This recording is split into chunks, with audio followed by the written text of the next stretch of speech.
Hello friends, Radhe Radhe. कैसे हैं आप सब। आज हम बात करेंगे कि श्री कृष्ण की 16,108 रानियां जो थी इनकी अवतार थी। ये बात तो हम सभी जानते हैं, लेकिन क्या आप ये जानते हैं कि उनकी रानियां की उत्पत्ति कैसे हुई? इसके पीछे भी एक पुरातन कथा है।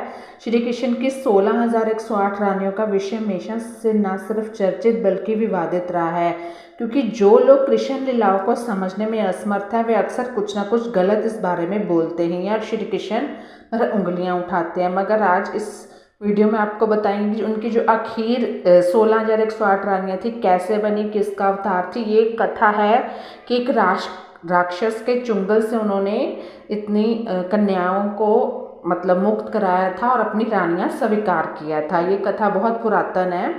सबसे पहले तो इस बात को समझिए कि पत्नी होने का अर्थ अर्धांगिनी, जिसके साथ विवाह की रस्में निभाई गई हों और पूर्ण रूप से ब्रह्म विवाह करके गृहस्थ जीवन का आरंभ किया हो, परिवार में वृद्धि के लिए पति पत्नी के बीच मिलन रूप में संबंध स्थापित हो। तो वो उन्होंने जैसे मान सम्मान देना होता है किसी को, तो उन्होंने अपनी पत्नियां स्वीकार कर लिया था, वो कन्याओं को छुड़वाया था। तो ये है कथा। मुझे उस राक्षस का नाम नहीं याद आ रहा। कथा है बड़ी। ना तो श्री कृष्ण ने माता रुक्मणी को छोड़कर किसी भी अन्य रानी के साथ किसी भी रूप में विवाह किया था और ना ही पारिवारिक एवं गृहस्थ संबंध स्थापित किए थे।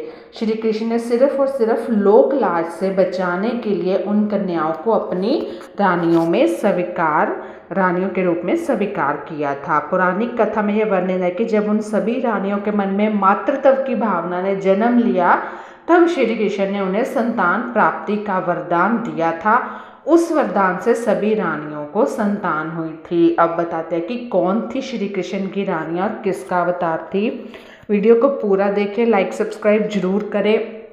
मेरी कल की वीडियो थी कि श्री कृष्ण की पहली पेंटिंग किसने बनाई थी, वो भी धार्मिक दृष्टिकोण से ही है। आपको शायद लगता होगा कि ऐसे ही एक टाइटल सा बना दिया, उसमें भी हमारी धार्मिक बातें हैं। आप पढ़ोगे तो आपको समझ आएगा।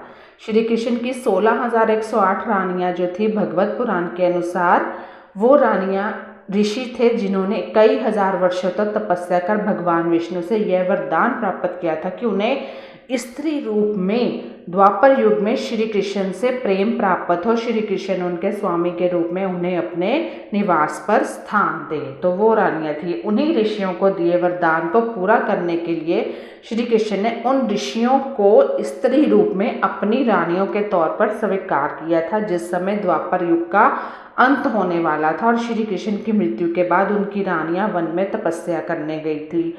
तब वह अपने असली ऋषि रूप में आ गई थी। तो ये श्रीमद् भागवत के अलावा देवी भागवत में तो इस बात को भी लेकर उल्लेख है कि कृष्ण की रानी के रूप में जो ऋषि थे उनका जन्म भगवान शिव से ही हुआ था। उन सभी ऋषियों की उत्पत्ति भगवान शिव से हुई थी और इसी के आधार पर कृष्ण की रानियां शिवांश थी।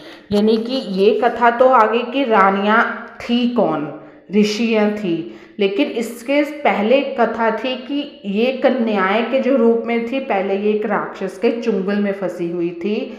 तो कृष्ण जी ने उस राक्षस को मार के इन कन्याओं को मुक्ति दिलाई थी।